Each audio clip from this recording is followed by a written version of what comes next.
Disclaimer: all the story and images/graphics used in the video belong to their respective owners. I or this channel do not claim any rights over them, all credits to the respected owner. Chapter 81, McLaren P1. Edwin took Jack around the company and introduced him to the upper management of the company.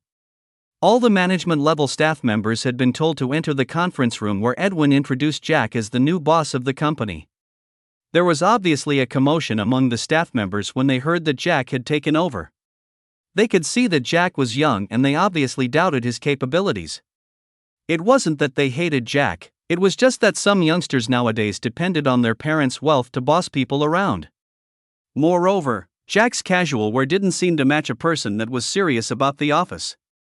Upon seeing them whispering to each other, Edwin frowned a little before throwing a glance at Jack. When he saw Jack's indifferent expression, he let out a sigh of relief before gazing back at the members of the staff. Let me tell you something. If you're taking Mr. Jack the same way that you see those nouveau riche brats that flaunt their parents' wealth, I suggest that you change that opinion of yours as soon as possible. After pausing for a moment, he continued, this company was bought over by Mr. Jack and not his family. In other words, this is going to be his business. So, I expect that you'll respect Mr. Jack just like how you did when I was your boss. And, you should know that if your performance is subpar, Mr. Jack can simply fire you to get another that can do your job well. Edwin's words made the crowd of over 30 employees to shut their mouths. They looked at Jack in new light, more so those that were at the very top and knew about the value of the company. To be able to buy the company, Jack must have at least $3 billion. Although they doubted that it was Jack's money and not his family's, they still had to give him the respect considering the fact that his family could entrust to him so much money. Mr. Jack, I'm the current CEO of Safety Enforcers, Maxwell Astull. A middle-aged man with a refined temperament stepped forward and greeted Jack. Jack nodded at the other party as they shook hands. Just from this person's temperament, Jack was expecting a lot from him. But, if he really lived up to his expectations, that would definitely have to wait. After the introduction process was over, Jack looked at the data on how they had been operating the company. He found that there were several contracts that were still ongoing and there were others that still needed processing. After going through all of these, Jack finally understood how the company was operated. From his perspective, there was nothing wrong, but he still had to do some changes.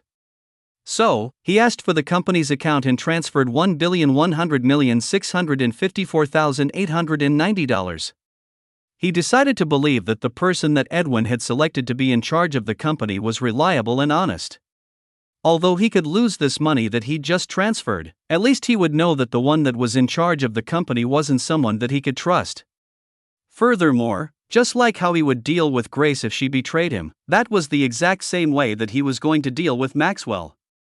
Maxwell himself was astonished that Jack could invest such a huge amount of money on the first day that he took office as the president of the company.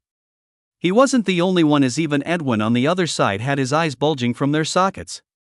Jack had transferred to him $4 billion the previous day. Now, he was giving out $1.1 billion as investment to improve the company. If the money was spent well, it was absolute that the value of the company would rise. Although the investment was only $1 billion, within a year or two, as long as the funds were used well, there would be no problem for the value of the company to rise by a few $100 million or maybe a whole billion. He now began wondering if he had named a lower price. Perhaps if he had named a higher price, Jack would definitely have given him without bargaining, right? Well, it was too late to regret now, as they had already signed the transfer agreement. Although the transfer was already completed, there were other legal procedures that had to be taken care of. After all, transferring a company wasn't just about signing a transfer agreement. You can use that money to improve every area that needs improvement. If there are a few people that are recruited, recruit more. And, I would like you to be generous with the salaries. Starting from you, you'll have an increase of your salary by 20%. The others will have their own increase as well. If the money is not enough, please let me know in advance. Jack left almost the same instructions to Maxwell, just like how he had instructed Grace. After that, he left alongside Edwin to check out the other areas of the company. Although Jack had decided to increase the salaries of his employees, it wasn't just for nothing. He wanted them to be loyal to the company, and that was the exact reason as to why he increased their salaries. Although he knew that there would be the ungrateful ones that would still betray the company as long as there was a better opportunity, Jack wasn't worried that there would be no one to run the company for him. "Mr. Jack, now you're making me look bad." Edwin chuckled as he showed Jack around. "How did I do that?" Jack asked as he didn't understand what Edwin was implying. "Well, you'll make them think that I wasn't generous enough. You have just taken over the company and you raised their salary." Edwin chuckled bitterly as he said these words. Jack finally understood what Edwin was trying to imply. Jack's actions were no different from telling the employees that he was better than their previous boss. But Jack didn't think that it was wrong. In any case, he was more generous than Edwin was. The two went to the training grounds and Jack looked at the training facilities. They weren't bad, but they were still far from being good enough. It seemed that he would have to invest a few more dollars to make the company reach the level that he thought of as the standard. By the time that they left the company, it was already afternoon, around 1 p.m. They went back to Cheetah Hotel to have their lunch. Just like before, Edwin paid for the meal. Although Jack could afford to pay for it, since Edwin insisted, he had to give him some face and let him foot the bill. Jack could somehow think that this was Edwin's way of proving to him that he was generous. Anyway, Jack cared nothing about that. At the end of the day, it won't affect him if Edwin was generous or not. So, he simply pretended not to know about it. Then, Edwin took Jack to the automobile store that was closer and had better cars. Although Jack wanted to keep a low profile, he didn't want the same incident as the one where his car was smashed by another.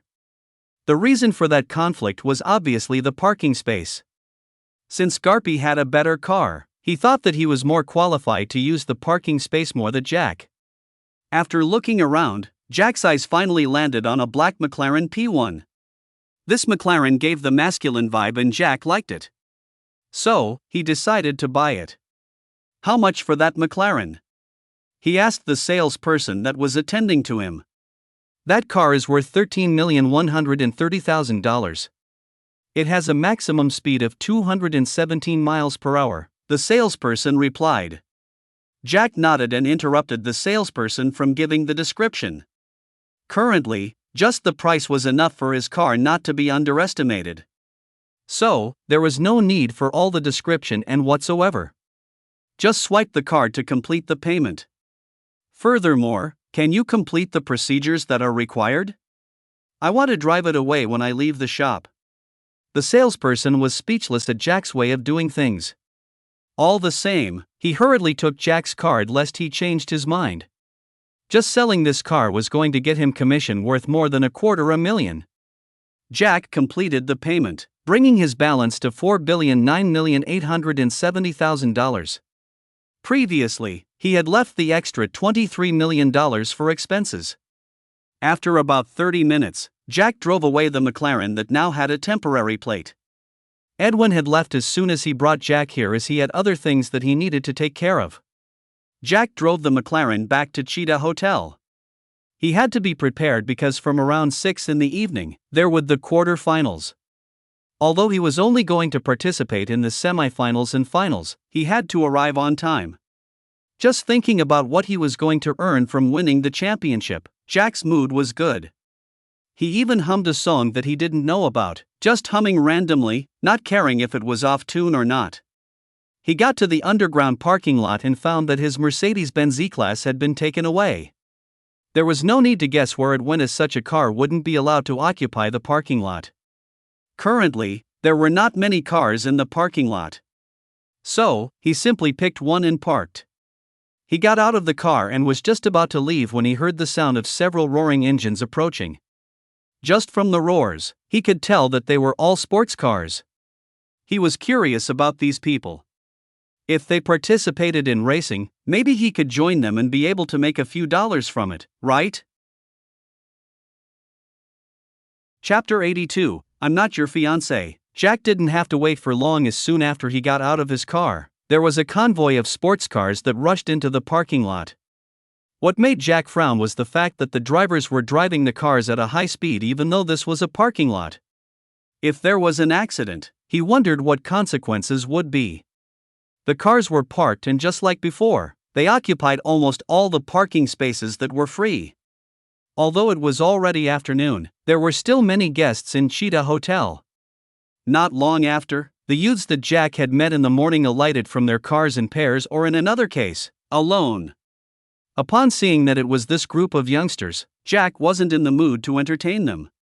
He immediately turned around and walked towards the elevator. There was no need for him to stay with such an unreasonable bunch of people.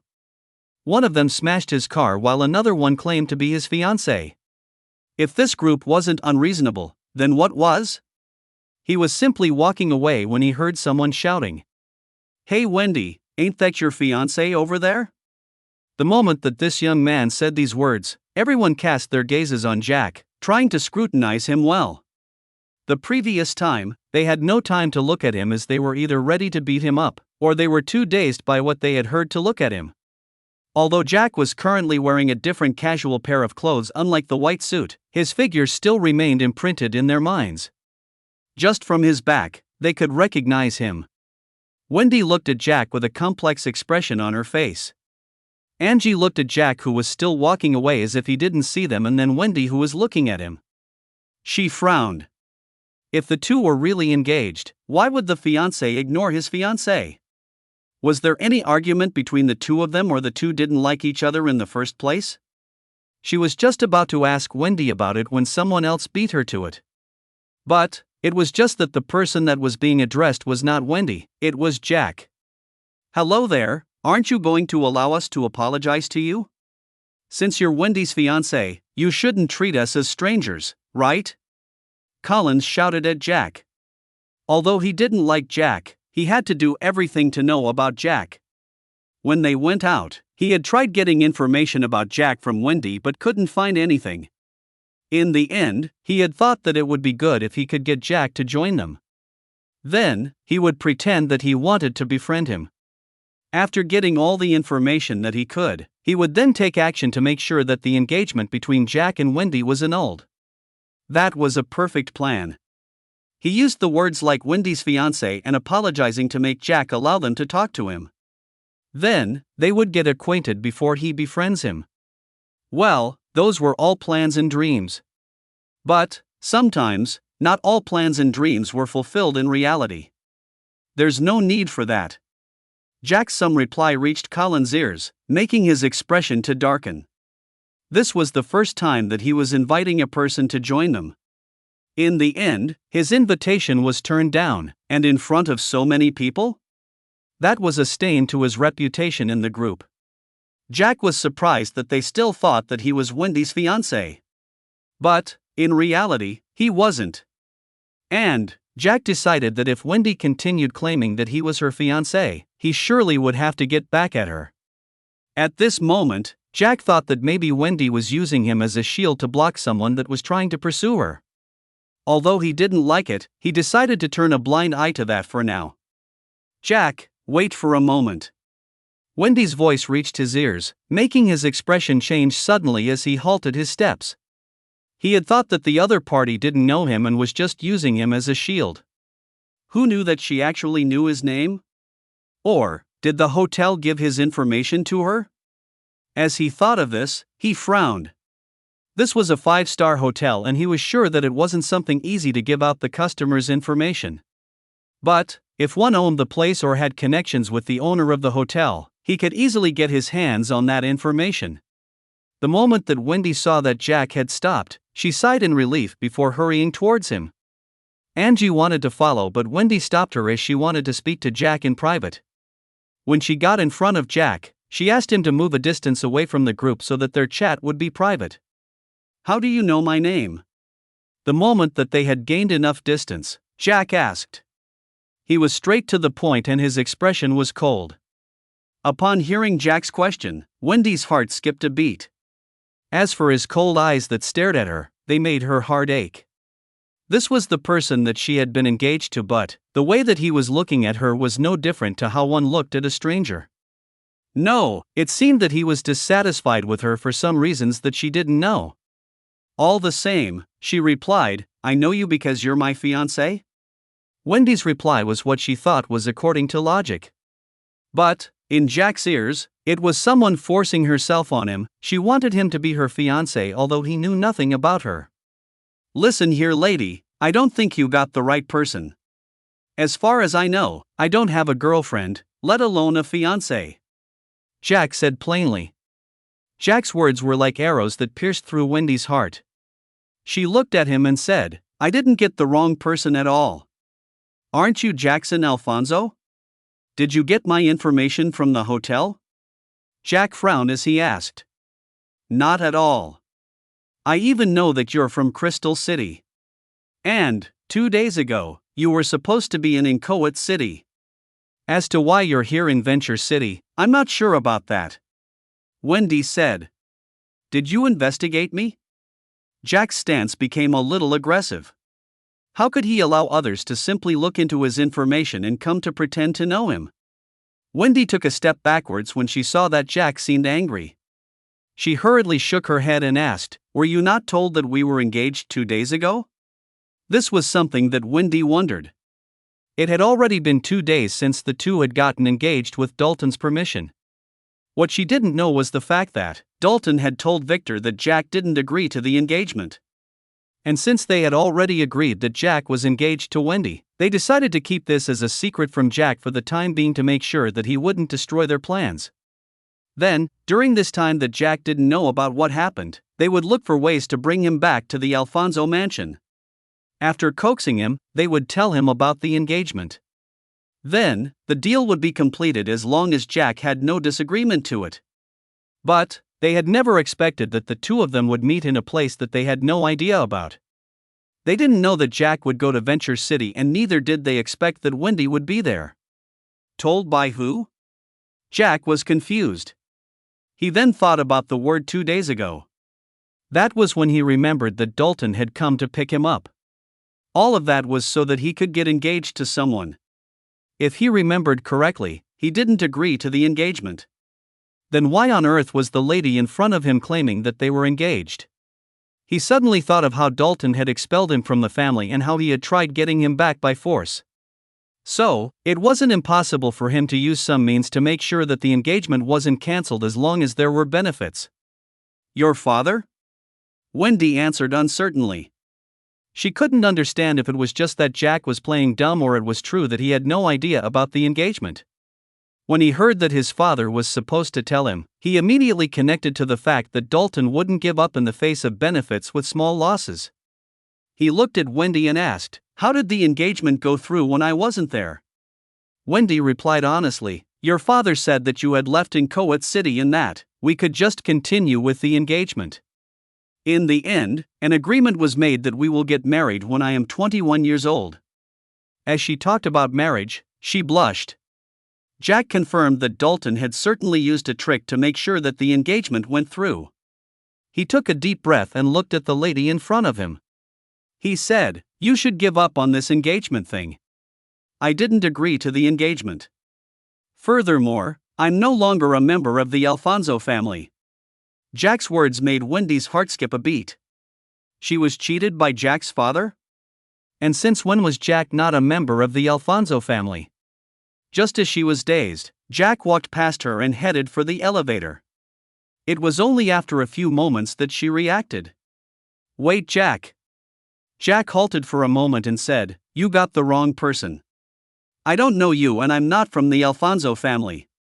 Furthermore, I didn't agree to the engagement.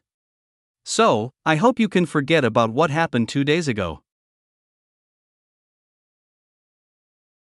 Chapter 83, Fabulous Analyzing Skills. Wait, Jack. Jack halted for a moment and said, You got the wrong person. I don't know you and I'm not from the Alfonso family. Furthermore, I didn't agree to the engagement. So, I hope you can forget about what happened 2 days ago. You don't know me, Jack? Or is it that you're pretending that you don't know me? Feeling frustrated from how Jack was treating her, Wendy shouted. Jack looked at her again and asked, "Was I supposed to know you before?" According to his memories, there was absolutely nothing that he could remember about this lady. Not her name, voice, eyes, figure, nothing about her was imprinted in his mind at all. Wendy's eyes reddened the moment that she saw that Jack was serious about it. She bit her lips and stared into his eyes. Jack didn't shy from her gaze at all and waited for her response. "We met a year ago. I was just about to be killed in an accident if you hadn't pulled me back and saved me." Wendy said these words with hope shining in her eyes, hoping that Jack would remember her if it was true that he'd forgotten about her. Jack began recalling all the memories from the previous year. Now that his mind had been strengthened, he could remember a lot of things that had happened in the past. Although they were not as clear as the new memories as the ones that he'd gotten since he became strong, his ability was good nonetheless. After recalling, he couldn't find any case where he saved someone. No matter what he thought about, he had never saved anyone from an accident. He shook his head as he replied, "I'm sorry, lady. But, maybe you mistook me with someone else. After all, I don't remember saving anyone till this day." That was the fact. Jack had never been in a situation where he was made to save a person. Although if he could save someone currently he would, that didn't mean that he could save everyone. Upon hearing Jack's denial, Wendy almost burst into tears at that moment. She had been in love with Jack ever since she remembered him saving her. On that day that she had been saved, she was too shocked to react by searching for Jack. In the end, she only came back to Crystal City after a month and began looking for Jack. Then, after over 3 weeks of effort, she finally managed to find him as his blue eyes and silver hair were unique. Although she had barely seen his face at that time as she was in a daze, she could still remember that he was handsome. After finding Jack, she decided not to approach him. She began thinking of a way to thank him when she suddenly had an idea. She decided that she would marry him to thank him. Although she was thanking him for saving her life, she was also a little selfish as she had already fallen in love with Jack. After going back to the capital, she began planning on how to let her grandpa know that she wanted to marry Jack. She had seen that he wasn't someone rich at all. And to her family, they cared the most about the background of the one that married into their family. So, she wasn't sure how she could convince her grandfather to allow her to marry Jack. In the end, she remained like that, planning till 2 weeks ago. The more time passed, the more she continued loving him, and she would sometimes sneak to Crystal City just to see him. 2 weeks ago, she couldn't help it but ask her grandfather. Just like she had expected, her grandfather had refused. In return, she got angry at him and claimed that if not Jack, she definitely wouldn't marry anyone else and would stay like that. Feeling helpless, Alton investigated Jack. After finding his information, other than the fact that his background was low, there was not a problem with him. And that was the exact reason as to why he allowed the engagement. Now, they were engaged, and the fiancé that she had been looking forward to meeting and talking to, waiting for their marriage, was looking at her like a stranger. He couldn't remember anything about her at all. This made her heart both sad and regretful. She wished that she should have met with Jack during the times that she had been coming to Crystal City. In that way, they could have gotten familiar with each other in advance. But, now wasn't too late, as their marriage was going to be in a year or 2 months from now. She still had a whole year to make him take her as his fiancée. As for the case where he was claiming that he was no longer a member of Alfonso family, she knew that her grandfather wouldn't agree to the case where the engagement that he himself had proposed was broken. With his character, he would definitely have Jack marry her even if they had to tie him with ropes on the wedding day so that he wouldn't run away. As she thought of this, determination surged through her eyes as she had Jack's departing figure. "I'll make sure that you'll love me just like how I love you. Since we're engaged already, there's no way that the engagement will be broken." Seeing that Jack was leaving, Angie was the first one to approach Wendy. She looked at Wendy's determined eyes and asked curiously, "What have the two of you been talking about?" Wendy looked at her and said with some hints of dissatisfaction, "If we wanted you to know, would we have moved far from you?" Angie. Collins, on the other hand, had been observing the two from the moment that they walked into the distance. He had been observing their body movements as well. From the way that he could see it, it seemed that Jack was the one that was forcing Wendy. Wendy had tried making him give up on the issue of their engagement, but Jack became aggressive. Although they were a distance away, the underground parking lot was well lit. As a result, he could still make out some of the facial expressions as long as they were major. He had seen the way that Wendy became saddened and when she was about to cry. Then, her determination. Everything was well and correctly translated to him, and there was nothing to hide from him. The determination that Wendy had shown when she clenched her fists, it should be that she was determined to destroy the engagement. And, from the fact that she was keeping this from them, it was obvious that she didn't want them to interfere. But, he definitely would interfere and make sure that her dream was fulfilled. He would make sure that Jack gave up on her. But, that would be done in secret as well. Neither Jack nor Wendy had no idea about what Collins was planning. Had they known, Jack would surely have nodded in appreciation and encouraged him, while Wendy would have definitely wanted to kill him. Later that evening, the arena was full. The crowd here today was definitely higher than the one that was there the previous day. Today was when there was going to be the finals. So, they had to make sure that they watched it. On the other hand, there were many bosses that had come here on this day that hadn't been there the previous day. And just like the spectating crowd, these bosses liked watching the thrilling matches, and that could only be found during the finals. Jack was already in the locker room. On this day, he'd come with Edwin. Edwin had picked him up and Jack didn't refuse him and came with him in Edwin's car. In the locker room, there were only 8 people. There was the guy called Scarred Tiger, the one that had been sent by Austin to cause trouble for Jack to ensure that Jack wouldn't win. There was the defending champion, Mad Lion, who wasn't muscular as Jack had expected but a man with moderate muscles, was also here. Vulture was here too and Gibby were here as well. In other words, the defending champion, the runner-up and the second runner-up of the previous championship were here today. Then, Jack and 3 others that had qualified for the quarter-finals were present. Each and everyone in the room was having their own space, not disturbing the other. But even so, Jack could feel the gazes that were landing on him. What's more, Jack could feel a gaze that had a faint killing intent directed at him. There was no need for him to guess who it was that was looking at him, considering that Scarred Tiger still had a grudge against him. But, Jack ignored it as he wasn't in the mood to waste his time on someone like him. But, once they met in the ring, he would surely make sure that the killing intent was dispersed into a thin air using his fists. The first round, in the quarter-finals, Scarred Tiger, Gibby and the other 3 would have to fight for a single spot into the semi-finals. Jack wasn't sure how that round was going to be, but he was sure that they must have a plan for it already. In the semi-finals, the winner between the 5, Jack, Mad Lion and Vulture and 10 runner-up would fight for the spot into the finals. The 2 winners would then fight and determine the winner between them. And just like that, the championship would be over. Ladies and gentlemen, welcome to the second night of July's Ultimate Championship. I, as the host tonight, can tell you that I'm excited and anticipating for the matches tonight. But, although I'm the referee, I'll just watch the match from out of the ring. I hope you don't blame me as the matches are so thrilling and that they scare me. But, let's put all that aside and let the quarter-finals begin. Chapter 84, Scheme 1. Ladies and gentlemen, welcome to the second night of July's Ultimate Championship. I, as the host tonight, can tell you that I'm excited and anticipating for the matches tonight. But, although I'm the referee, I'll just watch the match from out of the ring.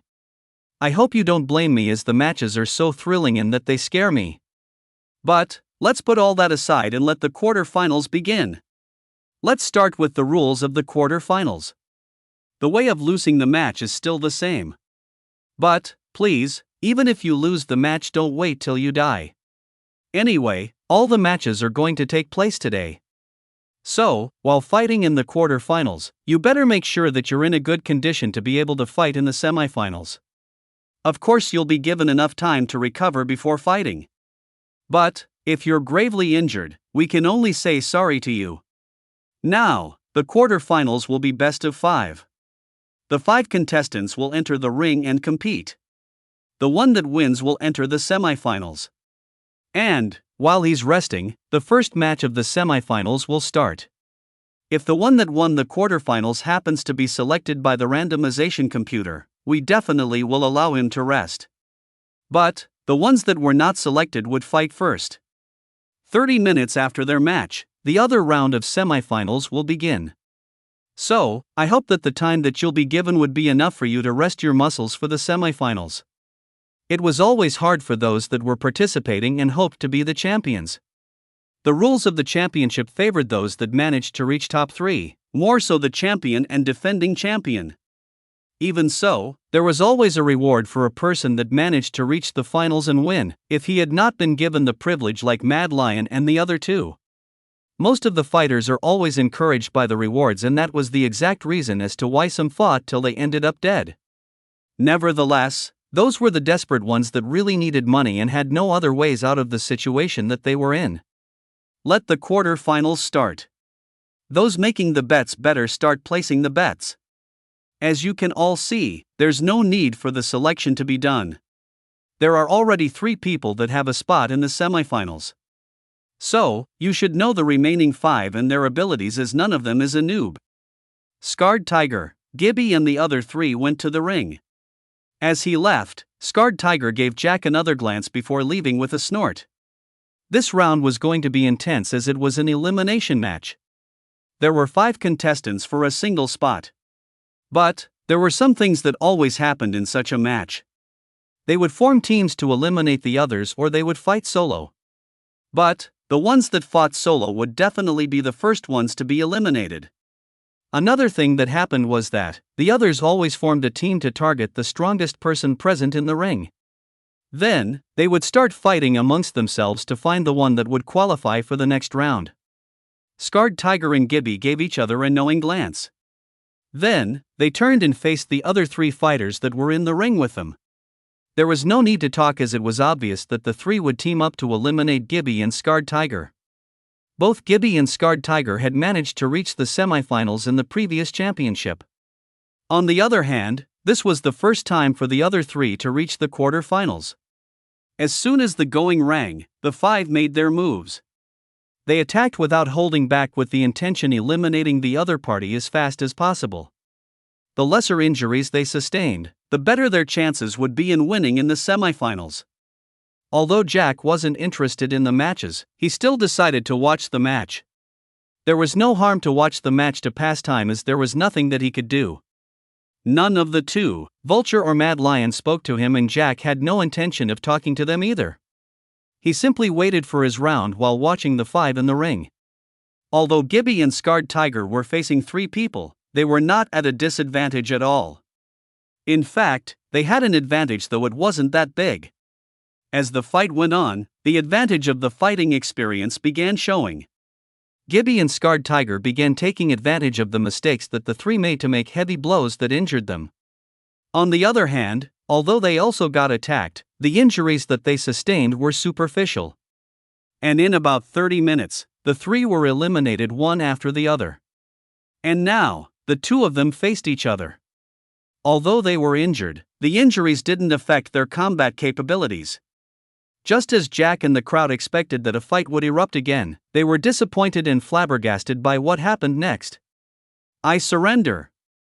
Gibby's voice was loud enough to reach the ears of everyone present. For a moment, everything came to a pause before the crowd erupted. "What the F***ck are you doing, Gibby? I just bet on Gibby, and now you're telling me that you're going to surrender without fighting? I can't accept this. I want my money to be refunded. There must be some strings that have been pulled here."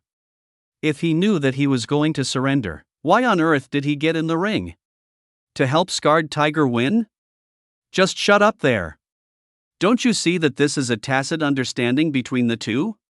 If they want to have a chance of winning in the semifinals, they have to choose one between them. Of course you'll say that because you placed a bet on Scarred Tiger. I don't think I stopped you from doing that, right? You. I'll kill you this moment. The chaos that had erupted was so intense. But, This wasn't to be unexpected, as the way that the match had ended was definitely not the best way. At least they could have pretended to fight for a while before one of them gave up.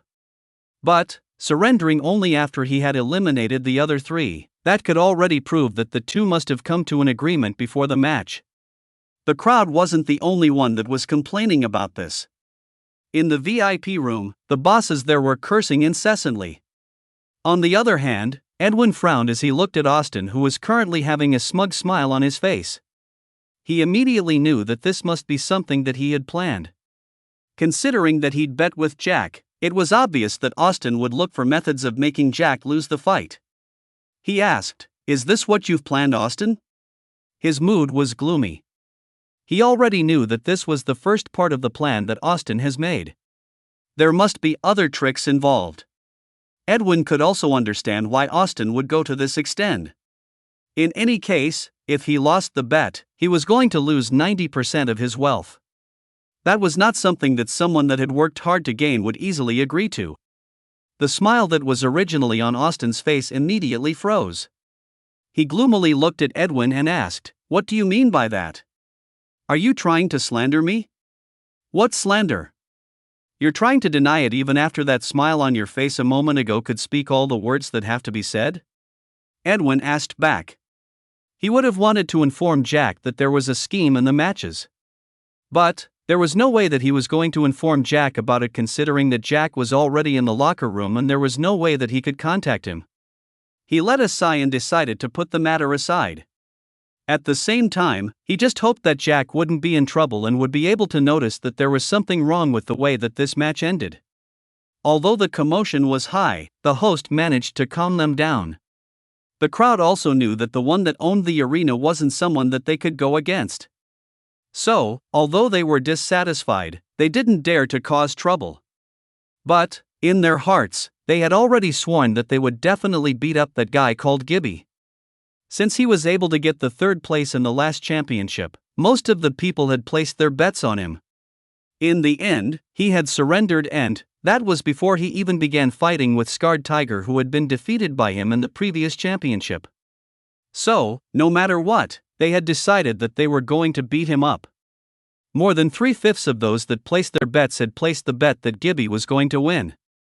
In the end, he made them lose their money in such a stupid manner. Since the quarter-finals have ended, let's make the draw for the semifinals. As the host spoke, he gazed towards the screen projection that had already began showing the names of the 4 participants. When the random selection was completed, the host shouted, "Our first match will be Mad Lion against Vulture." Chapter 85, Scheme 2. Since the quarter-finals have ended, let's make the draw for the semifinals. As the host spoke, he gazed towards the screen projection that had already began showing the names of the 4 participants. When the random selection was completed, the host shouted, "Our first match will be Mad Lion against Vulture." These words immediately made the crowd even more spirited. They knew these two as they had been fighting in this arena for over a year now, and the winner of the first place always alternated between the two of them. The two walked out of the locker room one after the other. The moment that they reached the arena, the crowd's cheering became even louder than before. Most of the spectators were looking forward to a match that would surely sweep away their disappointment. If the same thing as the one that had happened in the match between Scarred Tiger and Gibby repeated itself, there would surely be something happening. And that something would definitely be more than just shouting and complaining. Jack, on the other hand, couldn't help but wonder if it was just a coincidence or the heavens were looking forward to the time that he would be beating Scarred Tiger. Since Mad Lion and Vulture were going to fight for a spot into the finals, it was natural that Jack would go against Scarred Tiger. Anyway, with Jack's current strength, there was nothing that could stop him from teaching someone that there was always someone ahead of you. Refocusing on the match, after the betting session ended, the gong rang and the fight immediately began. Both Mad Lion and Vulture didn't move and continued staring at each other. They stayed in such a manner for over 2 minutes till the crowd began getting impatient with the way that the duo were looking at each other. What the F***ck? Don't tell me that there's a problem with this match as well. What are you two doing down there? Start fighting already. We didn't pay to come and watch this nonsense, we came here to watch a fight. You too, what's up with your gazes? Are you going to fight or not? Believe me, if you don't start fighting at this moment, I will come down there and make you fight me. What nonsense are you spouting? You're always beaten up by your wife and now you're trying to prove your dominance here? F***CKU. Do you think it's like before? Nowadays I tamed my wife. I'm the lord of the Hodash. Pa! What lord of the house? You dare to say that you tamed me? Let's see how I deal with you when we get back home. Wifey, I am sorry, alright? I was just joking, yes, just joking. Humph. Ha ha ha ha. The crowd chattered nonstop, but they didn't know that there was something that was going on in the ring. Mad Lion and Vulture looked at each other and there was some kind of competition in their eyes. After a long while of ignoring the spectating crowd, they finally began fighting. Their attacks were fierce with the intention of winning with a single blow. Kicks and punches flew from left and right as the two fighters kept on moving. The crowd had already stopped complaining the moment that the two began fighting each other. Now, they were cheering loudly at how fierce the two of them were fighting. Jack narrowed his eyes as he looked at the fight that was going on through the screen in the locker room. Although others couldn't see it clearly, Jack could do that easily. From the moment that the two had been staring at each other, Jack became keen and began observing their movements. He could see that the two of them seemed to be communicating with each other. It was only after one of them consigned that the two began fighting. Immediately, Jack knew that it seemed that the scheme was still in progress. So, his eyes keenly observed the movements of the two. Then, he noticed another thing, that was the fact that, although the two of them seemed to be fighting intensely, in reality, they were actually pulling their punches in the last moment. Furthermore, he could see that they would even ignore the openings that could be used to deal a critical damage to the opponent. Upon seeing this, Jack immediately confirmed that the scheme was still in progress. But, what was the other part of the scheme? Jack could already guess it. As the fight went on, Vulture fell into a disadvantage. Then, he made a mistake and Mad Lion took the chance and kicked him on the chest. Followed by that, he rapidly rushed towards him and threw another punch before Vulture could stabilize himself. In the end, since Vulture was closer to the edge of the ring, he was forced to fall out of the ring. The moment that this happened, loud cheers erupted in the arena. In the eyes of the crowd, although it was humiliating to be defeated by being thrown out of the ring, that could be forgotten as long as you had given a good fight. They'll just say that you were unlucky, that's all. But, in Jack's eyes, everything was crystal clear. As a professional combatant, he could already see what was happening. From the movements of the two, Jack could tell that this wasn't the first time that they were performing instead of fighting. The end of this fight came without any of the two sustaining any serious injuries.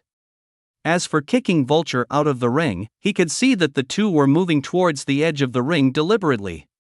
With their fighting experience, there were some things that they would definitely not ignore. How could they ignore the fact that they would lose the match as long as they fell off the ring? So, each and every fighter always made sure to move away from the edge of the ring even if they had to suffer an attack. At least even with that injury, they still had a chance of winning the match. On the other hand, as long as they were kicked out of the ring, the match was over. The closer they were to the edge of the ring, the higher the chances they had to lose the match. Jack simply shook his head at the thought of this. Although the two had a high level, in front of him, they were no different from rookies. Additionally, it seemed that he'd been expecting so much from Mad Lion. Although his punches were pulled at the last moment, Jack could see that they were starting at full power. In other words, he attacked with full power but made a mistake that would make it possible for Vulture to escape. Just like that, although the two of them had cheated in this match, instead of their reputation being ruined, their reputation soared into the air as the new fans that were seeing them for the first time immediately joined their fan clubs. After the match, there was 30 minutes of wait. And Jack could see that this was another part of the scheme. This was going to give Scarred Tiger enough time to recover and reach his peak condition before the fight. In the quarter-finals, Scarred Tiger had only spent his energy while dealing with the three others. In the end, he didn't suffer many injuries. And, during the fight between Mad Lion and Vulture, although they had already decided on who was going to win, they still fought for over 20 minutes. All this while plus the extra 30 minutes, Scarred Tiger, who had only suffered from little exhaustion, would have recovered fully. These scheming people were indeed thorough in their plans. It's just that all the schemes were nothing in front of absolute strength. And Jack had absolute strength when matched against these three and their mastermind. After 30 minutes, Jack and Scarred Tiger the ring. And the moment that they saw Jack, who was wearing white tracksuit and the silver mask on his face, they erupted in cheers. How could they not recognize Jack after he had instantly defeated his previous opponents? Now, they had already formed a fan club for him. What was boosting the morale and thrill of the spectating crowd was the fact that Jack was still a newcomer to the arena, the current Black Horse. And although his body was small, his strength couldn't be measured with his body size, as his previous opponents could bear witness to that. Is that the guy that you were talking about? Yeah, he's calling himself J.K. Silver. I think Edwin knows him. Why does it look like he's a youth? He's a youth. I don't think that he's over 20 yet. Seriously? I can't wait for his performance in this match. The big bosses were all anticipating what was going to happen next and couldn't help but get impatient that the gong wasn't ringing yet. Of course, they were only anticipating to see how strong Jack really was. Gong! With the sound of the gong, the second round of the semifinals finally began under the gazes of thousands of pairs of eyes. Chapter 86, You Lost. A few moments before the gong rang, Scarred Tiger looked at Jack, who was standing in front of him, and sneered as he looked at him. It looks like you're so unlucky that the heavens said that you have to be punished by me. Now, here we are. Are you going to surrender, or do you want to make you do so? Scarred Tiger looked at Jack before continuing, but I'll have to warn you, I'm not that good at making others surrender, as I may end up making you leave the ring with a few broken bones or as a corpse. Jack didn't know if he was supposed to laugh at this guy or not. But he could at least get the gist of what was happening here. Although Scarred Tiger was hired by Austin to make sure that Jack lost the match, he still wouldn't easily let go off of the chance to have a shot at the title as this month's champion. Being a champion here had some benefits that could make people want to do their best to win the title. But it wasn't easy to become a champion, as almost every factor here favored the defending champion. What Jack didn't know was that the reason as to why they decided on this form of competition was because they wanted the top three to be the champions. These three were already loyal to the arena, and so there was no loss in giving them some benefits. The benefits here were so big in that as long as these champions were given a taste of it, they would surely want to do all they could to maintain it. On the other hand, there were situations like Mad Lion and Vultures. Theirs was that they were in the same gang and had been fighting together since years ago. They had also been sparring with each other, and as a result, they were familiar with each other. As for the championship, they always made sure that they exchanged it between themselves so that each of them would get a share. Today was the exception. The reason for the exception was that they were facing Jack, and he seemed to be a tough opponent. Between the two, Mad Lion was the strongest and had the highest chance of winning. So, when Austin approached them, they agreed, as that was still the same thing that they were going to do anyway. Jack saw that this guy spoke too much nonsense and decided that he would simply end this match as fast as he could. There was no need for him to speak so much. He wanted to get his rewards and get out of this place to deal with other things. If he got more cash, he would definitely make sure that safety enforcers expanded rapidly, even if he had to purchase the other security companies. On the other hand, the grocery department only needed the supplies and the stores. As he again reached this point in thinking, he remembered that there was someone that was trying to cause Celine some problems. So, if he could get back earlier, it won't hurt as well. Jack was immersed in his thoughts in that, for a moment, he had forgotten that he was in a fight. And the moment that Scarred Tiger saw that Jack didn't even seem to care about his presence, he immediately decided that he would kill Jack. At worst, he would make sure that he'd crippled him. Although Jack's strength in the preliminaries had showed him that Jack was strong, he still thought that he was stronger than him. So, he had already began fantasizing about how he was going to get rewarded after winning the match. Gong! The moment that the gong rang, Scarred Tiger didn't care whether Jack was paying attention or not and launched himself forward, ready to strike. His fist carried a lot of power as at this time, Scarred Tiger didn't dare to hold anything back. If he could end this without suffering any injuries, he would have a shot at winning the championship, as he would only have to deal with Mad Lion. In the end, he would not only win the championship, but the rewards that had been promised to him by Austin would be a cream on the top. Although Jack lost focus for a moment, with his current level, there was no way that he could fail to feel the approaching attack. His unfocused eyes immediately turned sharp as he looked at the approaching fist.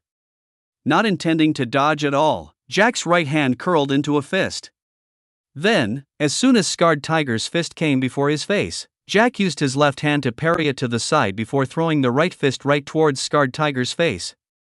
Since he had planned on attacking his face, Jack would reciprocate. On the other hand, he would have so loved to beat this guy slowly, but when he thought about Celine, he suddenly changed his mind. Seeing that his attack was easily parried away, Scarred Tiger was surprised. Then, he hurriedly tried retracting his hand, but the speed and force at which he launched himself forward didn't allow him to stop immediately. So, he could only helplessly raise his other hand to try blocking Jack's other punch. But his reaction speed was far slower than Jack's speed. As a result, Jack's fist connected with his left side of the face. At this moment, Scarred Tiger felt like he'd been hit by a truck. Although he always allowed others to hit him so that he could deal damage in return, this time, there was no chance in retaliating, as the pain of having his jaw being dislocated as well as losing a few teeth was immense that it forced him to blackout. The unconscious Scarred Tiger did a flip and fell face first on the ring. It wasn't much, with the speed at which he charged with towards Jack, plus having his body slightly elevated from the ground. It wasn't hard for the force behind Jack's punch to make him do a 270 degrees flip. The cheers that had just erupted with anticipation for a good fight immediately died down.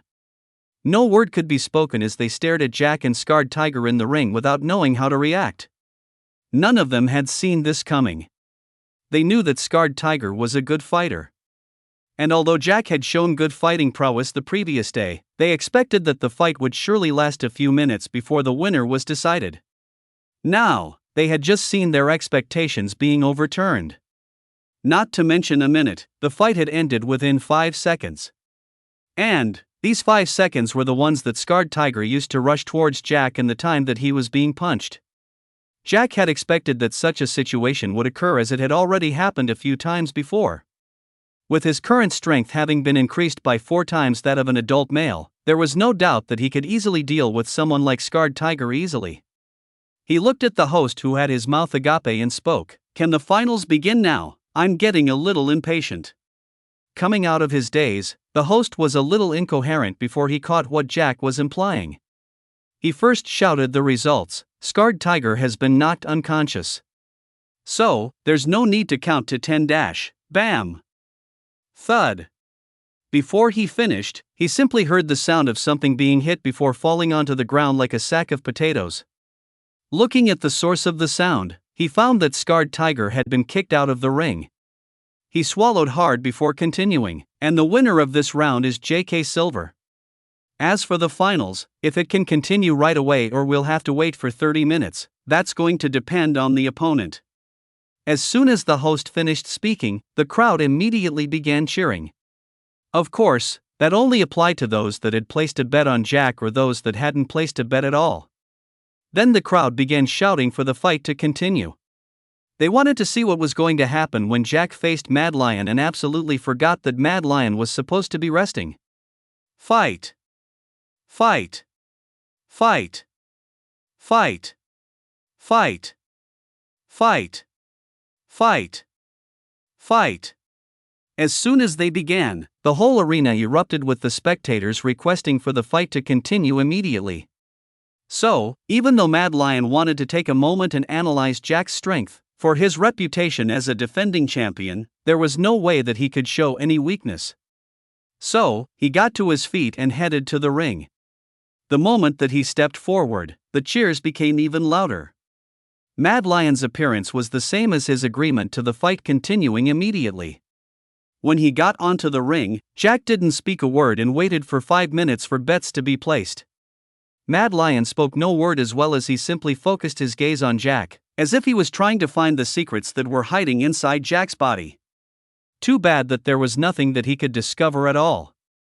The moment that the gong rang, Mad Lion made the first move. Since his body wasn't bulky, his movements were fast. But, this time, Jack could see that his movements were clearly faster than when he was fighting against Vulture. It was obvious that he was going all out from the start. Jack didn't care much about it as he also moved forward to attack as well. His speed was far faster than Mad Lion's.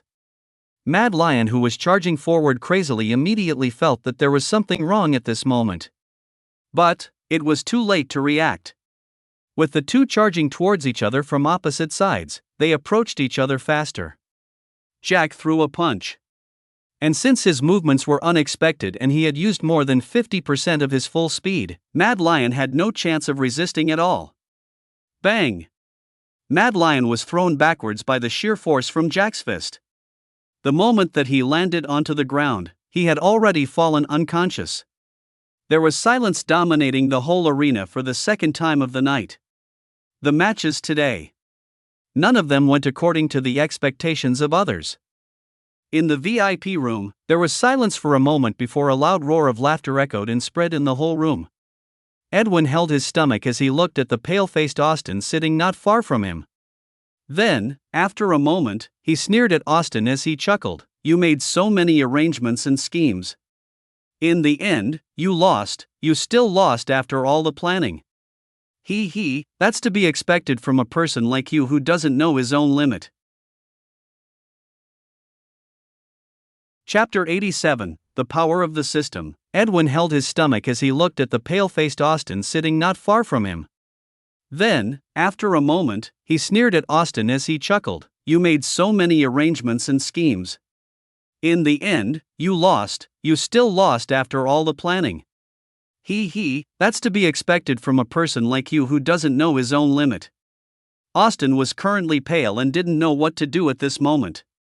There was a fact that all of his wealth was going to be taken away at this time. Although it was only 90% of all of his wealth, if he was left with only 10% of his current wealth, not only would his status drop, in fact, the enemies that have always been eyeing him would surely strike. What's more is that, since he would no longer be rich as he was before, many of the relationships that he'd created through his wealth would be broken. The relationships that were formed on the base of benefits wouldn't survive if the benefits disappeared. He tried thinking his way out of the situation, but he found that there was nothing that he could do at all. Had it been a simple bet between the two of them, he could have acted shamelessly and refused to fulfill his end of the bet. But, at this moment, he really wanted to go back in time and slap the silly him back then. Not the one that had suggested that they had to register their bet and make it official. Instead, it was the him that had accepted the bet. Jack had come forward and proposed the bet. On the other hand, with his usual arrogance, he didn't think much of it and agreed to it. Furthermore, when Jack obviously pretended that the stake was too high, he raised his own stake while reducing Jack's. He was now wondering how foolish he was at that time. He'd clearly seen that Edwin was so respectful to Jack and he treated him as a peer and maybe someone at a higher level. And him, just to make sure that he dominated Edwin, he had provoked Jack, who was minding his own business. Jack had not interfered when he was arguing with Edwin and simply stood out of the issue. But, he had brought him into it himself.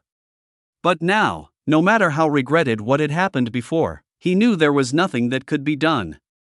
The owner of the arena was someone that had a good relationship with several people and he himself was a great power. The moment that they made the bet official, it was the moment that he'd agreed that if he lost, he would lose whatever he'd placed as the stake. No matter if he wanted to give the stake by himself or not, they would surely hand over everything that he'd lost to Jack. The reason for this was the connections. Using their connections that spread to the government, they could easily make his own wealth to be transferred. He wanted to laugh at himself. He had simply thought that he'd made sure that Jack wouldn't lose and fail to fulfill his end of the bet. Who knew that he was setting himself up? Jack didn't want to idle here any longer and decided to leave the ring after the host announced that he was the champion. There was nothing like a belt and whatever. The spectating crowd were the witnesses that he was the winner of this championship. As soon as he changed his clothes, he met with Edwin, who was waiting for him at the entrance of the locker room. "Ha ha ha, Mr. Jack, you surely live up to my expectations. But I should say that you're more than I had thought of you. In other words, I had underestimated you by a great margin." Edwin laughed as he looked at Jack. Although he himself was a rich person, he had no power to completely make Austin poor. No, it should be that, although he had the strength to do that, he would surely suffer a great loss if he dared to try eliminating Austin. And he wasn't ready to risk something like that. And this was the exact reason as to why he decided to shift into another industry as soon as he got the chance to do that. It wasn't that he was a coward, he was just going for a retreat, and it wouldn't be late for him to deal with Austin after he succeeded.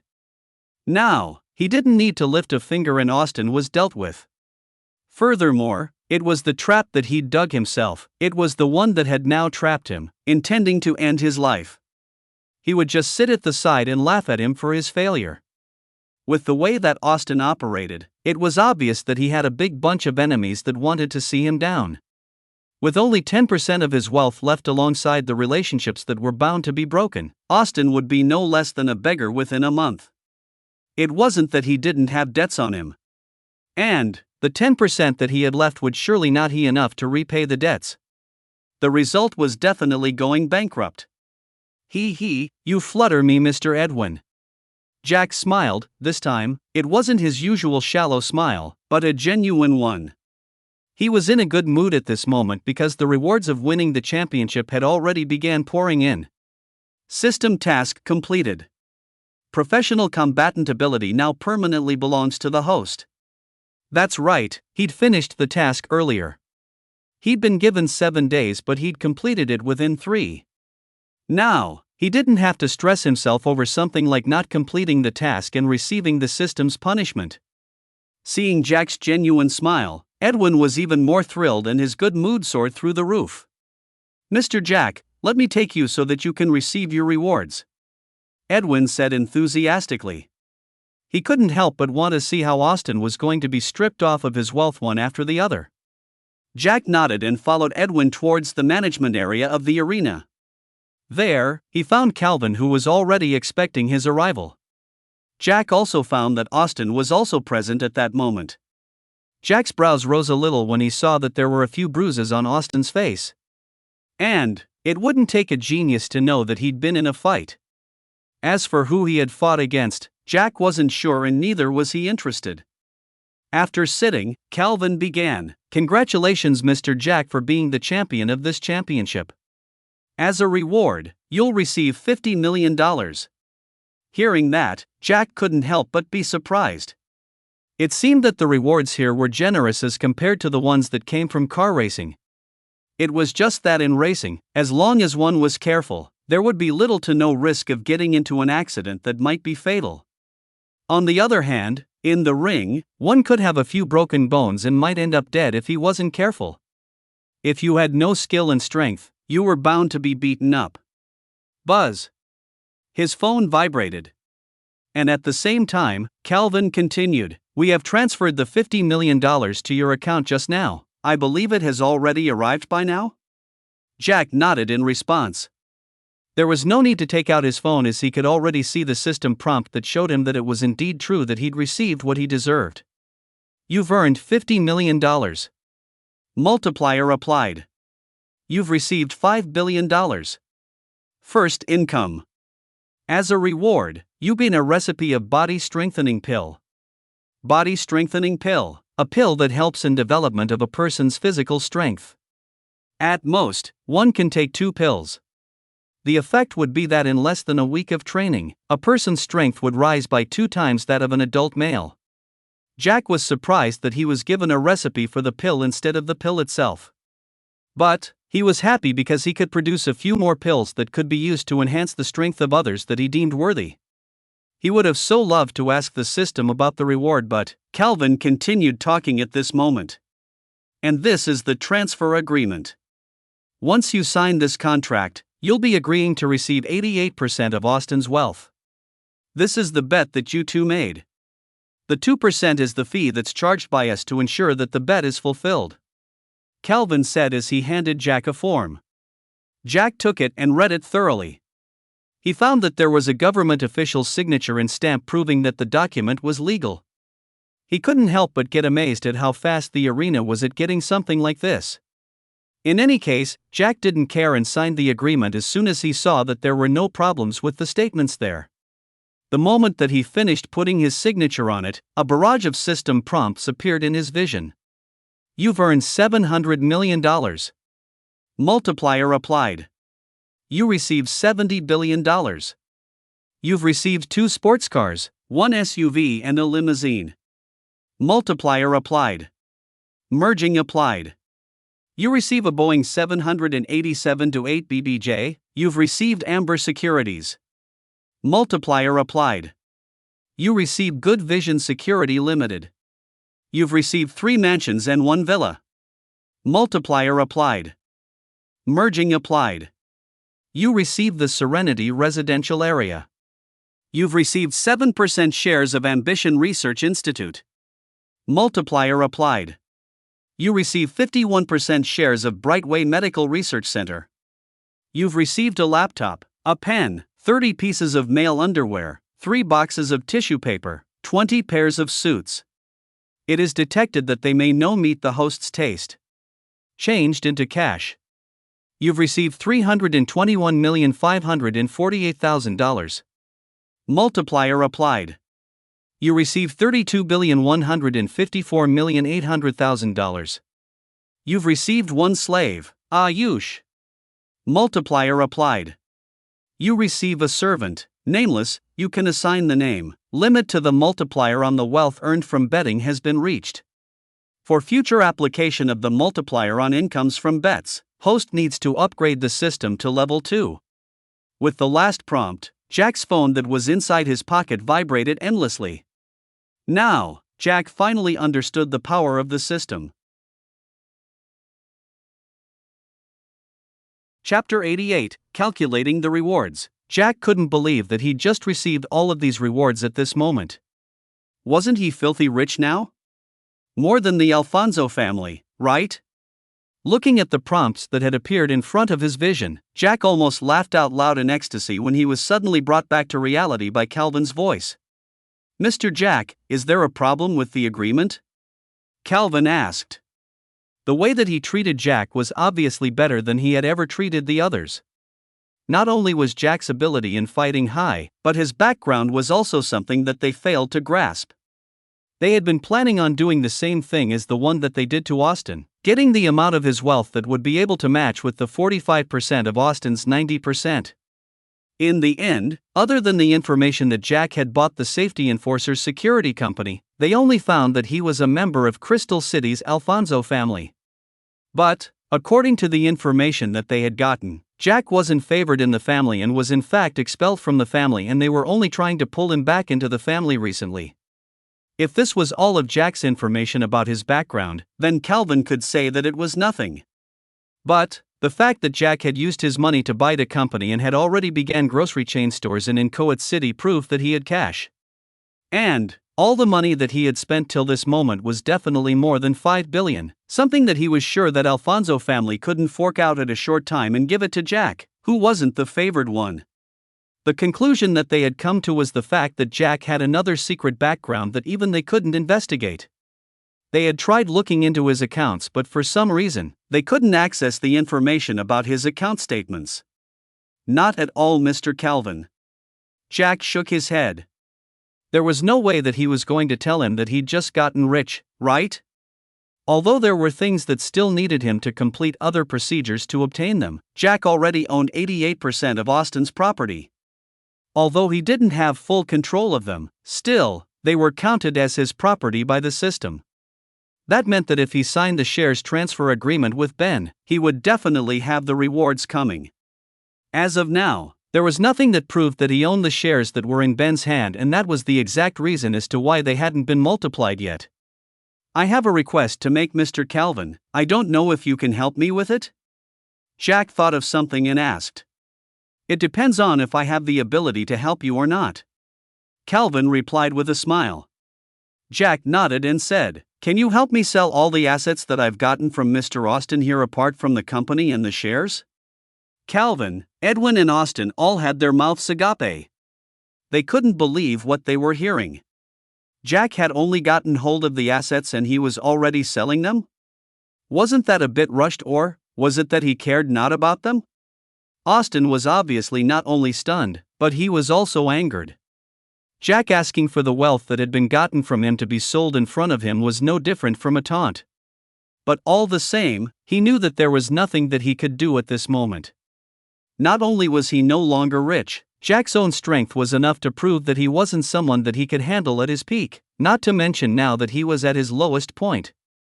Of course, it won't be for free. After selling them, you can get 10% of the income as commission. What do you think? Jack stated as he ignored their surprised gazes. Calvin came back to his senses and replied, "Okay then. I will make sure that you get the most out of the assets." Jack shook his head and said, "I don't want to wait for a long time. Just sell everything at the market price. Or, you can buy them from me at a market price and decide to sell them at a bigger profit later." Austin's mouth opened for a moment before he closed it without saying a word. He currently had the bruises on his face due to the fact that he'd interfered with the way that the matches were supposed to be and caused the arena big losses when people stopped betting. Now, he was sure that as long as he said another contradictory word, he would definitely suffer a broken limb or maybe, he may end up dead. In the eyes of the arena's owner, he was nothing at all. Calvin came to an agreement and said that he would transfer the money to Jack's account the following day. It was obvious that he was going to buy the assets that Jack intended to sell. Jack then left with Edwin. But, he was currently impatient to get to the hotel so that he could finally look at the rewards that he'd received. He still had a few questions that he still needed to ask the system. Edwin, who was in a good mood, drove the car slowly and that Jack had no choice but to ask him to let him to drive. The moment that he held the steering wheel, the car charged forward on the highway heading towards Cheetah Hotel. Edwin wasn't prepared for the sudden increase in speed and was forced to lean back on the seat with his feet almost rising into the air. Not long after they arrived at Cheetah Hotel and Jack bid goodbye to Edwin, he hurried towards his room. On the way there, he met with Wendy and Angie, but he completely ignored them as if he hadn't seen them and headed to his room. The moment that he got into the room, he began looking at the prompts once again. "You've earned $700 million. Multiplier applied. You received $70 billion. You've received 2 sports cars, 1 SUV and a limousine. Multiplier applied. Merging applied. You receive a Boeing 787-8 BBJ, you've received Amber Securities. Multiplier applied. You receive Good Vision Security Limited. You've received 3 mansions and 1 villa. Multiplier applied. Merging applied. You received the Serenity Residential Area. You've received 7% shares of Ambition Research Institute. Multiplier applied. You receive 51% shares of Brightway Medical Research Center. You've received a laptop, a pen, 30 pieces of male underwear, 3 boxes of tissue paper, 20 pairs of suits. It is detected that they may no meet the host's taste. Changed into cash. You've received $321,548,000. Multiplier applied. You received $32,154,800,000. You've received 1 slave, Ayush. Multiplier applied. You receive a servant, nameless. You can assign the name. Limit to the multiplier on the wealth earned from betting has been reached. For future application of the multiplier, host needs to upgrade the system to level 2. The next thing that he did was to take out his phone to check the balance in his account. Flyers Bank savings account balance is $111,164,670,000. Now, he had more than $111 billion in his account and it was enough for him to upgrade the level of his card. Then, he began following the prompts one after the other. He took out his laptop and placed it on the table before connecting it to the Wi-Fi of the hotel, ready to search for the information of anything that he didn't know about. The first thing that he searched about was definitely Boeing 787-8 BBJ. He found that this was a luxurious business private jet. It was worth at least $2 billion. When Jack saw the information about it, he was shocked to the extent that he didn't know what to say. In other words, just this private jet made him have a net worth of $2 billion. And that was just the start. Amber Securities was the company that was owned by Austin, the one that was competing against safety enforcers as their headquarters were located in the same city. Its worth was slightly below safety enforcers by a few $100 million. Looking at this, Jack smiled. It seemed that he could as well just merge the two companies and bring up a bigger one. But that would have to wait for a moment because there was a company that he'd gotten after the multiplier was applied. Good Vision Security Limited. This was a popular security company in the country.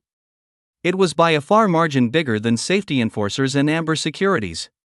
Its worth was almost $300 billion. The reason for that was because it was mainly based in the capital city.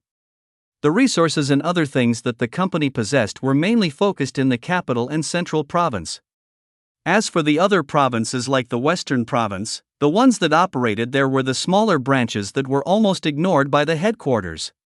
Jack took a deep breath as he looked at the information about the company. From what he could tell, Amber Securities was worth $3.1 billion or slightly more. If the value was multiplied by 100 times, it brought the value to almost $300 billion. This was now what was called the increase in quality. Unlike where he would be given 100 Amber Securities, he was given one that had a higher value. Serenity Residential Area was a residential area that had several luxurious villas. It was located in the capital city just like the headquarters of Good Vision Security Limited. There were a total of 30 villas and the cheapest amongst them was worth $200 million. The total estimated value of the residential area was at $38 billion. Jack himself was wondering just how luxurious the villas in this residential area were for them to be this expensive. Then, there was the 7% shares of Ambition Research Institute. This research institute was a small research center that dealt with researching on pharmaceuticals. It was located in Venture City. On the other hand, the Brightway Medical Research Center that he'd just become the biggest shareholder was a middle-sized medical field research center in the Central Province. Although it wasn't the biggest in the country, its achievements in the medical field were not to be underestimated at all. His 51% was worth at least $42 billion. In other words, the whole institution was worth at least $106 billion.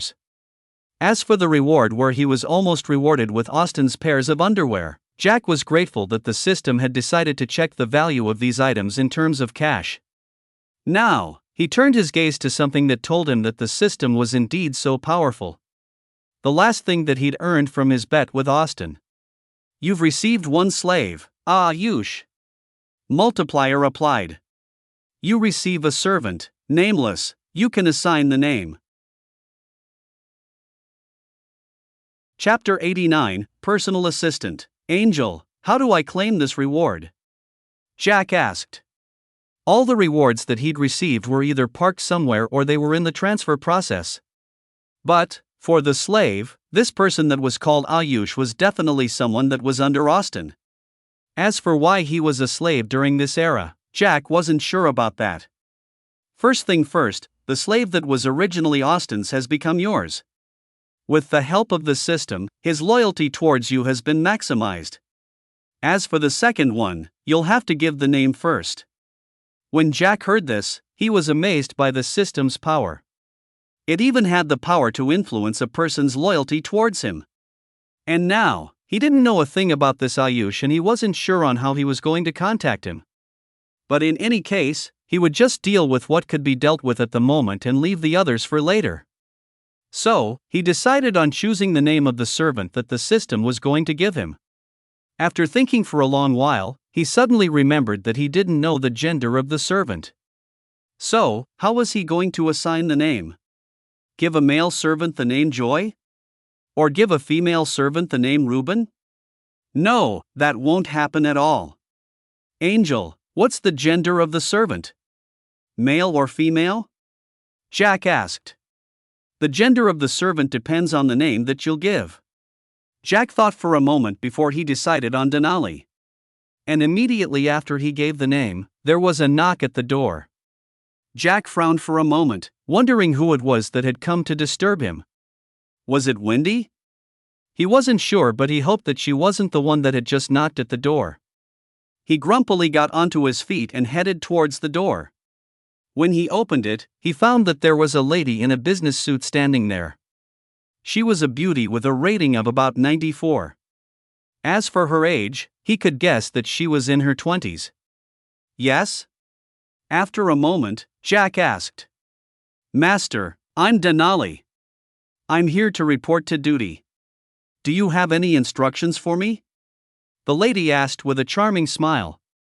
Jack was both surprised and flabbergasted. This lady was the one that the system had brought over? He thought that he wanted a man, how come it was a lady now? You sure know how to choose names. Denali is a unisex name. So, it was like you told the system to randomize the gender of the servant.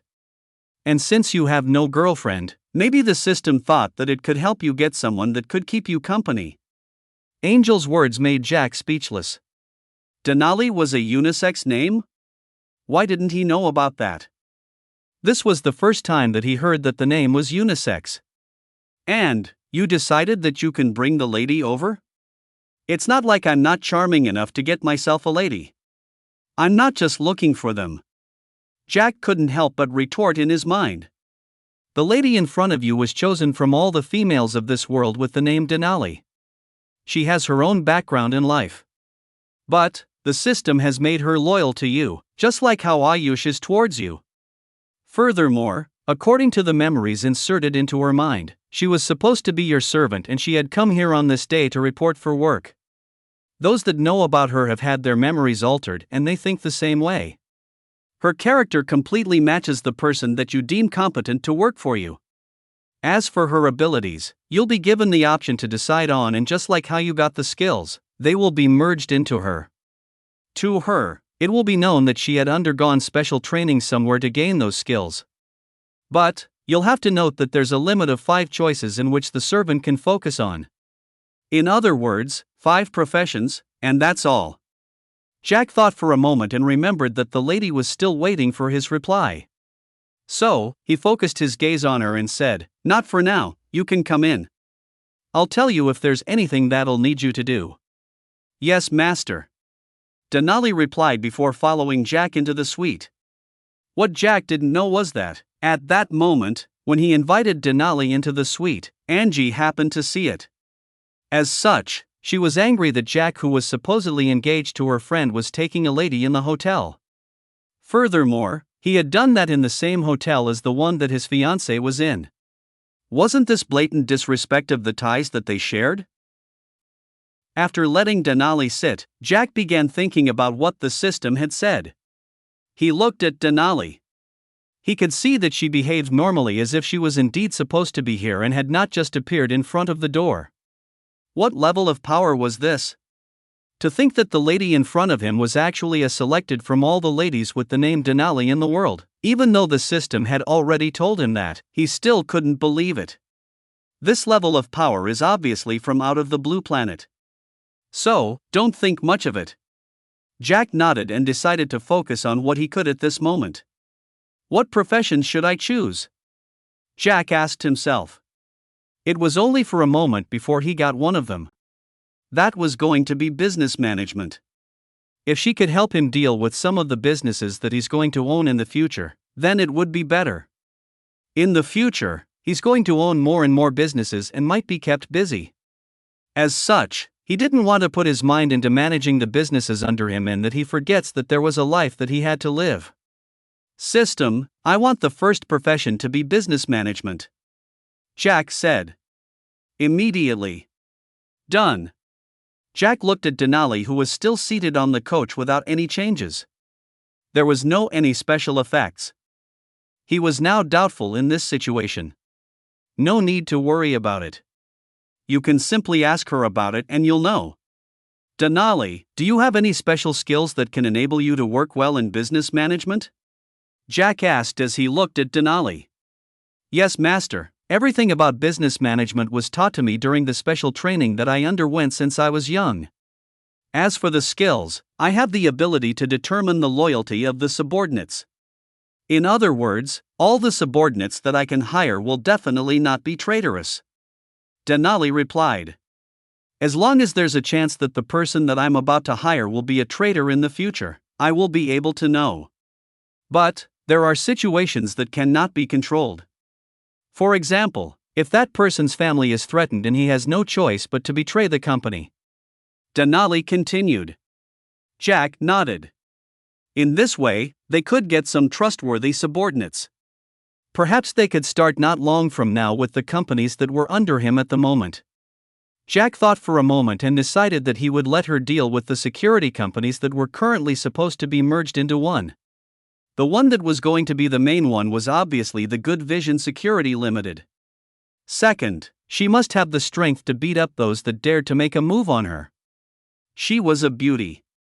So, there would always be those that had ulterior motives. As he thought of that, he made the decision that her second profession would be an all-round combatant. In other words, she could use her physical body in attacking and could use the guns and so on. Let the second one be the all-round professional combat skills. Jack said. Jack's professional combatant was an ability. As for Denali's, that was a skill. Immediately. Done. Thinking for a moment, he wondered, can she drive? Not at all. Remember, other than the basics that a person should know, her skills are almost blank. Driving, flying a plane, and all the other means used for transportation are combined into a single profession, RASR, which means that no matter if it is the road, railway, sea or air, there's no means of transport that she doesn't know how to use. Jack's jaw dropped when he heard this. He wondered why he himself hadn't gotten that kind of skill yet. You can't master all the skills available in the world with that level of IQ of yours.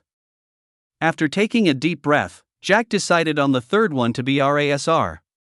As for the fourth one, it was a simple one, that was the information about the computers. She had to know how to operate computers, hacking and other computer skills. So, the only thing that could fit that category was definitely the computer mastery. As for the fifth one, Jack thought for a long time but couldn't find any that fit that category. So, he decided to leave it aside for the moment. Furthermore, this spot could be used in the case of emergencies. Now, Jack looked at this new personal assistant of his. Not only was she a beauty, but her skills matched what was required of his assistant. Now, to the first task that he was going to give her. Denali, can you set up firewalls to protect my laptop there and to hide any information that can be hidden about me? Yes, master. Immediately after that, Denali took Jack's laptop that was still on the table and began typing at a rapid speed. Not long after that, codes began appearing on the screen. Of course, Jack understood some of them but not a lot. He had learned computer programming while in the university, but it was just the basics.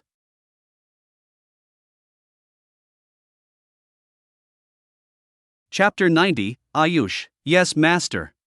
Immediately after that, Denali took Jack's laptop that was still on the table and began typing at a rapid speed.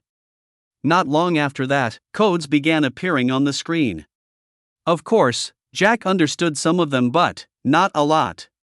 He had learned computer programming while in the university, but it was just the basics. Now as he looked at the codes that were appearing on the screen one after the other, Jack could finally understand the power of computer mastery. In just 5 minutes, Denali stopped typing the codes and looked at Jack. Master, it's all done. No matter who it is, I'm sure that they cannot pass the firewalls and steal the information that's in the laptop. As for the information about you, other than your name, nothing else can be found. The only way for them to know more information about you is to ask those that know you. Jack was impressed by Denali's skills. Now that one part was out of the way, it was time to deal with another. He thought of Ayush, whose loyalty towards him had been maximized. So, he asked, Denali, can you look for Ayush's information? If possible, I would like him to come here. Yes, master, Denali replied before she began typing on the laptop again. Jack gave some basic information like he was somehow linked to Austin and so on. He already knew Austin's contact information as he'd gotten it from the time that they were signing the contract in the arena. With his good memory, he of course remembered even though he didn't want to. And not long after that, Jack saw Ayush's information appearing on the screen. According to the information that Denali had collected, Ayush was currently 43 years old. He had a wife and 2 children. He had agreed to serve Austin wholeheartedly since the time that he asked Austin to save his daughter who had gotten sick at that time and he had no money to treat her. Ayush had good skills in the business. But, due to the sickness of his daughter, the business collapsed due to lack of funds that were used on his daughter. After begging Austin for help, Austin only agreed to help after seeing that Ayush had good business skills.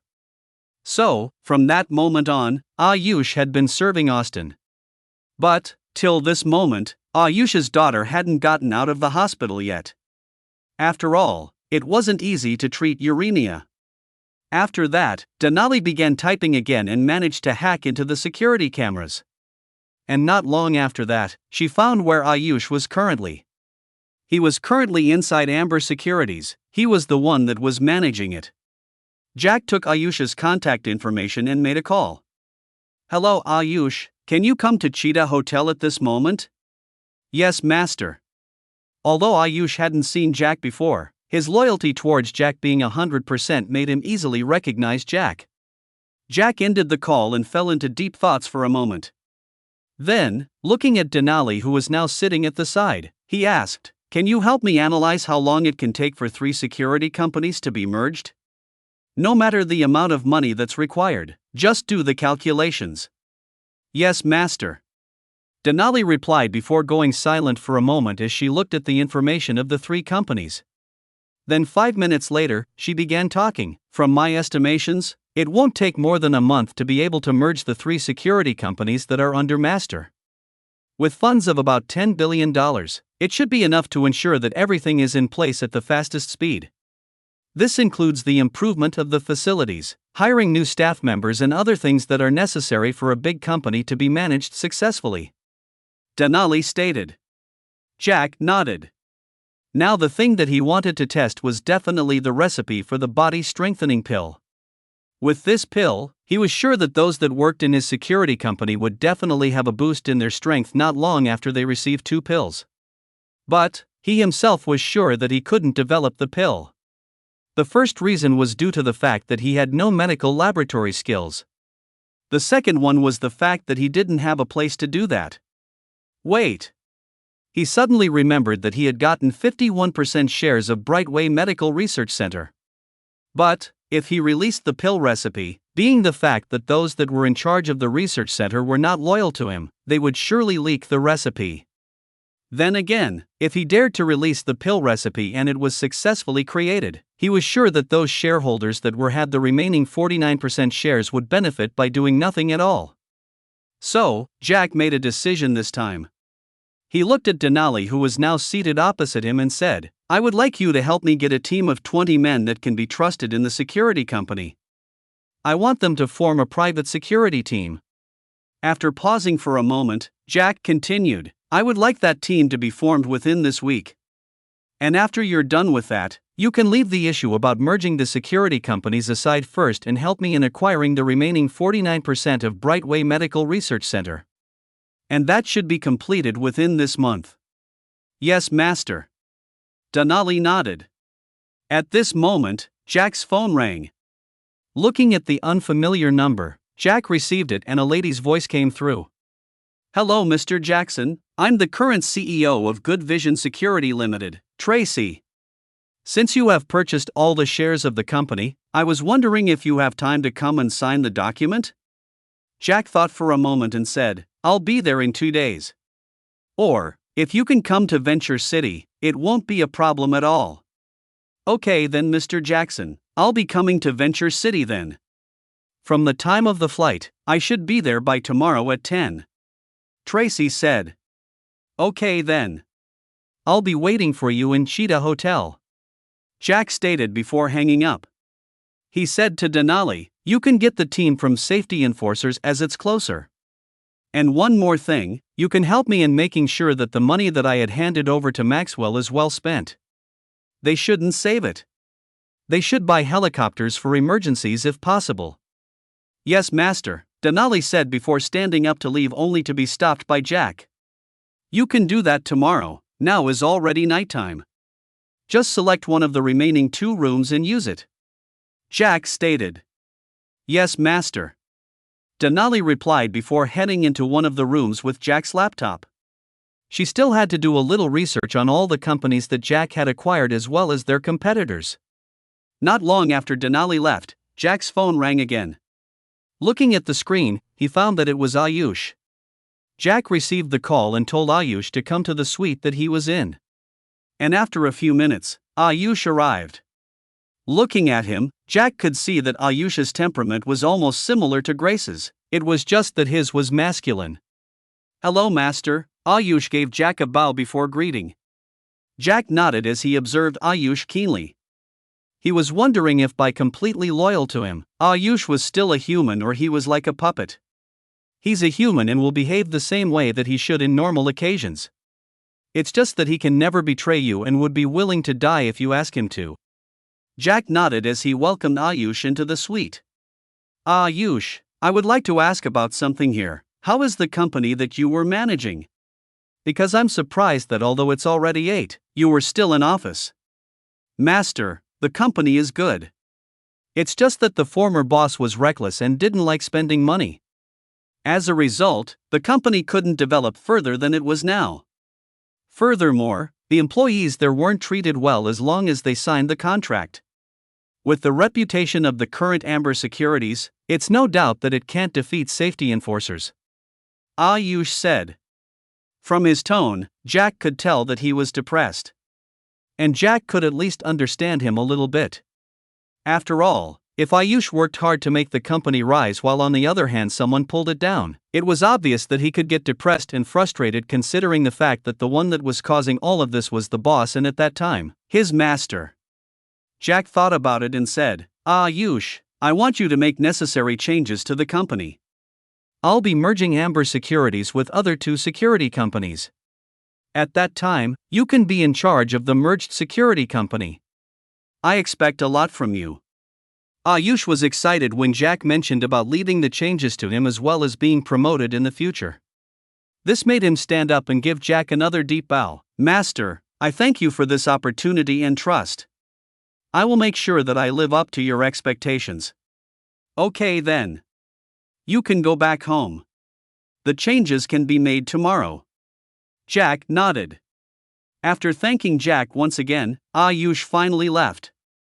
Jack had decided to let Ayush oversee the security industry sector. Since he couldn't betray him, Jack could give him a few more benefits and there was no need for him to worry about something going wrong. In any case, Ayush was not only loyal to him, but he was also capable enough. Otherwise, why would Austin want him to be his slave, someone that ran the company for him? Upon seeing that everything was up for the night, Jack went back to his bedroom and slept after getting food that Denali prepared before going back to her room.